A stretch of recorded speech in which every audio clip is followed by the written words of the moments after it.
தாவேக தலைவர் விஜயை நேரில் சந்தித்து பிரபல யூடியூபரான ஃபெலிக்ஸ் ஜெரால் அக்கட்சியில் இணைந்துள்ளார்.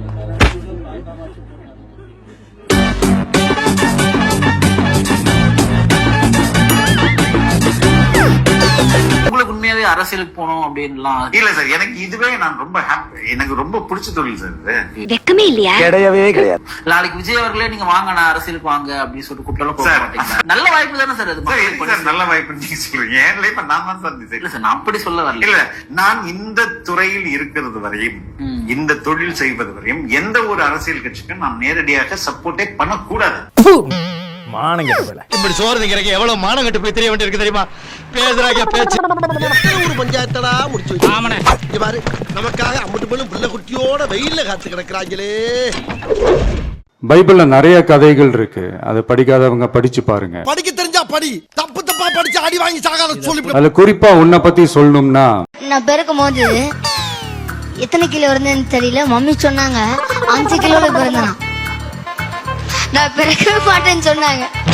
நான் பிறக்கிறதுக்கு சான்ஸ் இல்லைன்னு சொன்னாங்க. 9 நாள்ல நின்ன ஒரே குழந்தை நான் தாங்க. 9 நாள்ல தேவனுக்கு ஒப்பு கொடுத்தாங்கனால 9 நாள்ல நின்னுவேன். நானே பாத்ரூம் போவேன், நானே உட்காருவேன், நானே படுப்பேன். 9 நாள்ல நடப்பேன், சேர்ல நானே உட்காருவேன். அந்த அளவுக்கு தேவன் கிருபை செஞ்சார். Praise the Lord. அன்பும் கருணையும் தானே எல்லாத்துக்குமே அடிப்படை.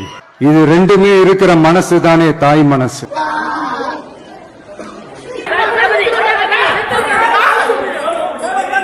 அன்பும் கருணையும் தானே எல்லாத்துக்குமே அடிப்படை. எங்களுடைய நடவடிக்கை இங்கே 25,000 பேர், 10,000 பேர் கழக தொண்டர்கள், 25,000 பொதுமக்களுக்கு தான் ஏற்பாடுகள் செய்து கொண்டிருக்கிறோம். மொத்தம் எத்தனை பேர் வந்திருப்பாங்க கூட்டத்துக்கு? ஒரு குறைஞ்ச 1 லட்சம் பேர்.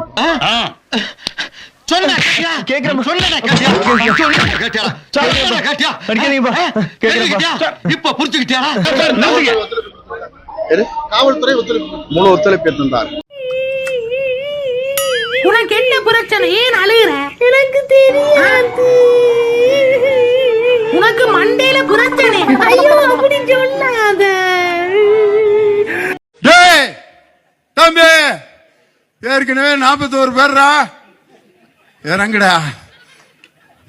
உள்ள போயிருந்தாலும் போயிருப்பேன், திரும்பி உள்ள போய் வச்சிடாத. இறங்கு இறங்கு இறங்குன்னா அதுக்கப்புறம் தான் நான் முத்தம் கொடுப்பேன்னாரு. நான் இதை எதிர்பார்க்கவே இல்ல. தளபதி முத்தம் தந்தாரு. கம்பத்துல ஏறினது கூட்டு போய் பழுக்க காய்ச்சின ராட்ல சூடு போட்டாங்க. இனி பண்ண கூடாதுன்னு சொன்னாரு. இன்னைக்கு விஜய் அண்ணா ஈரோடு பத்தி நிறைய இன்ஃபார்மேட்டிவான விஷயம் சொன்னாரு. அப்படி என்ன சொன்னாரு? ஈரோட்ல மஞ்சள் விளையுமா, அங்க காளிங்கராயன் அணை இருக்கான். இவ்ளோ ஏன் பெரியார் ஈரோட்ல தான் பிறந்தாராம். விஜய் அண்ணா சொல்லலன்னா நமக்கு இதெல்லாம் எப்படி தெரிஞ்சிருக்கும்? என்னடி சொல்ற? நீ என்ன சொல்ற? விஜய் அண்ணா சொல்லலன்னா நமக்கு இதெல்லாம் எப்படி தெரிஞ்சிருக்கும்? என்னடி சொல்ற? பெண்களுக்கு பாதுகாப்பு இல்ல, சட்டம் ஒழுங்கு சரியா இல்லைன்னு சொன்னா தமிழ்நாட்டுல பெண்கள் பாதுகாப்பு தான் அதிகமா இருக்குதான். நீங்க சொல்லுங்க மக்களே, பெண்கள் பாதுகாப்பு இருக்கு, சட்டம் ஒழுங்கு சரியா இருக்கு, அவங்க சொல்றது உண்மையா? மக்கள் உண்மையை தெரிஞ்சுக்கணும், கொஞ்சம் பாருங்க. Our state of Tamil Nadu is the best example. There is safety for people, there is safety for ladies, there is safety for children.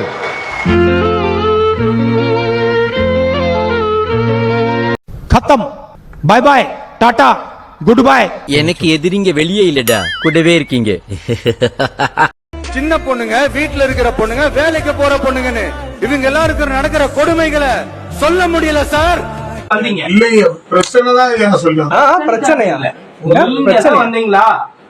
ஒரு மன்னர் எவ்வழியா வழிதானே குடிகள். ஒரு மன்னர் கரெக்டா இருந்தா, ஒரு தலைவன் கரெக்டா ஸ்ட்ராங்கா நல்லவனா இருந்தா ஆட்டோமேட்டிக்கா அந்த கட்சி ஒரு நல்ல கட்சியா இருக்க போது. எப்ப வந்து என்ன பண்ணு நான் சொல்றேன். என்ன பங்கு? மாட்டிக்கிட்ட பங்கு. என்ன சக்தி? திமுக ஒரு தீய சக்தி. டாடி டாடி சொல்லுமா. விஜய் வந்துட்டு டிஎம்கே தீய சக்தி சொல்றாரு ஈரோட்ல. நீங்க என்ன நினைக்கிறீங்க? டிஎம்கே தீய சக்தி இல்ல. ஆமா ஆமா பார்த்தேன். அவர் கட்சி வந்து தூய சக்தின்னு சொன்னார்ல.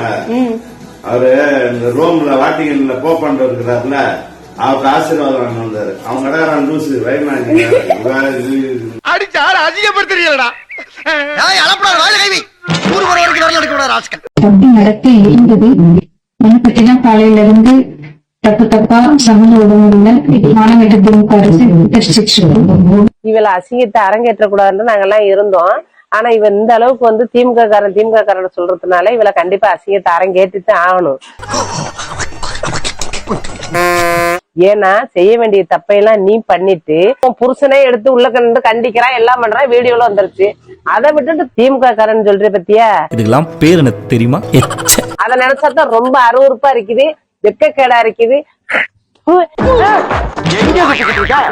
நீ உள்ளக போய் தப்பு பண்ணையில திமுக காரனை விளக்கு பிடிச்சுக்கிற கூட்டிட்டு போனியா, அவன் எடுத்து வீடியோ எடுத்து விட்டுட்டானா?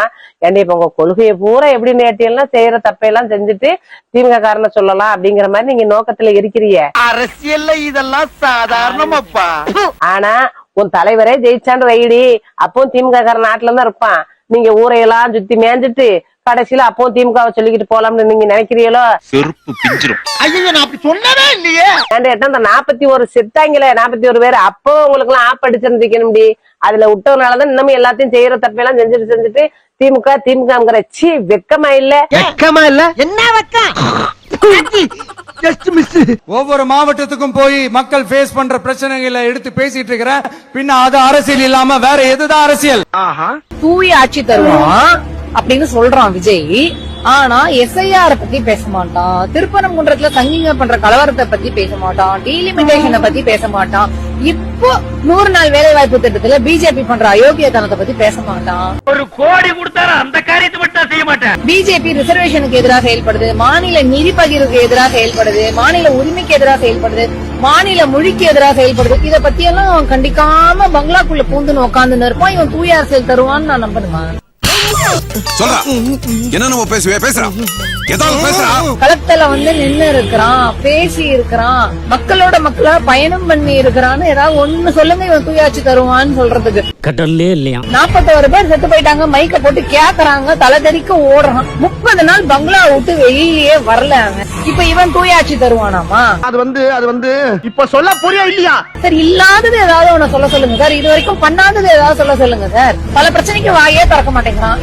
அது வந்து திட்டத்தை நான் வந்து திருப்பி செய்வேன்றான். இவன் தூயாட்சி தருவாங்கிறதுக்கு ஏதாவது ஒரு சொல்லுங்க ப்ளீஸ். நானுமே கேக்குறேன். நீ கிண்டல் பண்ற. இது கிண்டல் இல்ல மாப்ள, நக்கல். ஒரு கல்ட்டு கும்பல உருவாக்கிட்டு இருக்கான் சார். அந்த கட்சியில இருக்கவங்க போய் கொள்கை என்னன்னு கேளுங்க. விஜய சிஎம் ஆக்குறதுன்றீங்க. அவரை விட்டுருங்க, எனக்கு மெயினே இதுதான். உங்க கட்சியோட கொள்கை என்னன்னு கேட்டா சொல்ல தரல. சுத்த முட்டா பசங்க. தனக்கு ரசிகர்களா இருக்கக்கூடியவர்களையும் ஒருங்கிணைத்து அதன் மூலியமாக ஓட்டு பொறுக்க முடியுமான்னு பார்க்கக்கூடிய ஒரு அதிகார பசி நிறைந்த ஒரு சைக்கோபாத்து தான் விஜய்.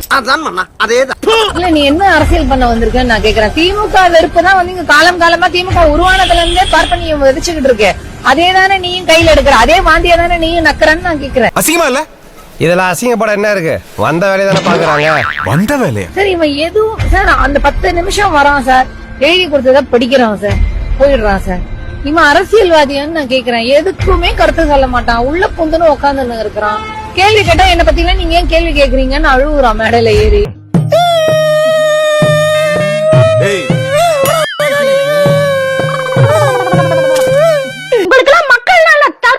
அப்படின்னு கேக்குறாரு. என்னங்க லாஜிக்கா இல்லாம தற்குறி சும்மா லாஜிக்கே இல்லாம தற்குறிண்டு நக்கல் பண்ற மாதிரி தான் பேசுறீங்களா நீங்க? இன்னும் ஒரு சினிமா உலகத்தை விட்டு வெளியவே வரல, சர்க்கார் ஸ்டைலே பேசிட்டு இருக்காரு உட்காந்து. ஒரு மெத்தட் ஆக்டர் சார், ஆத்திரமாவே மாறிடுவார் சார். சர்க்கார்ல எப்படி பேசுறது தெரியுமா? இது மாதிரி இந்த ஸ்டைல்ல தான் பேசுற. உனக்கு மேல இருக்கிற ஒண்ணு அதான் தலிவன். சும்மா லாஜிக்கே இல்லாம தற்குறி அதான் தலிவன். தற்குறி அதான் தலிவன்.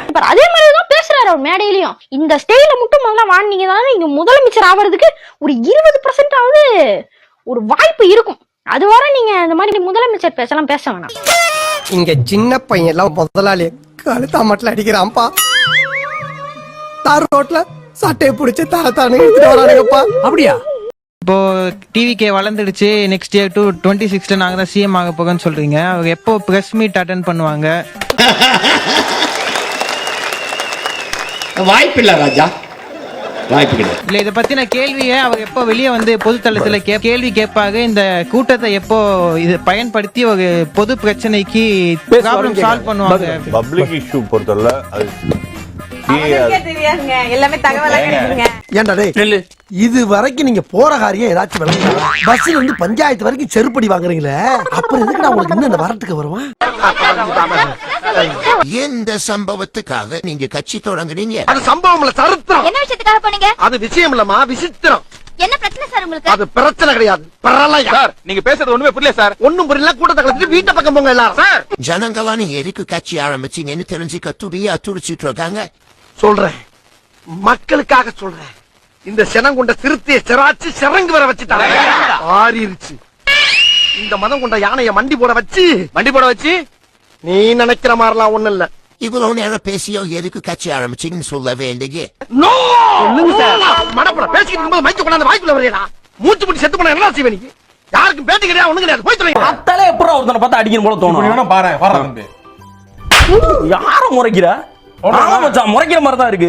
என்ன முறைக்கிற? எதுக்கு திருப்பி முறைக்கிற? எல்லாம் வாடா, அடிக்குது ஆல்சிக்கிறீங்க. வா முறைக்கிற சீனியர மச்சான். இந்த செகண்ட் இயர்ல இருந்து காலேஜ் கண்ட்ரோல்ல வேற கொண்டு வந்திருக்கான் மச்சான். போடு மச்சான். ஸ்டார்ட் பண்ணு.